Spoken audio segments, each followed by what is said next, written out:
Paalala po sa mga customer ng Manila Water, epektibo na simula po ngayong buwan ang taas singil sa tubig.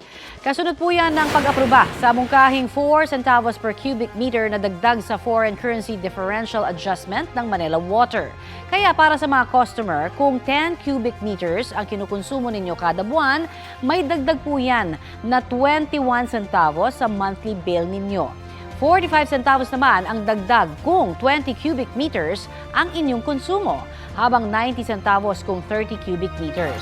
Paliwanag ng Manila Water, ang dagdag singil ay hakbang para tugunan ang epekto ng pagbabago sa foreign exchange rates.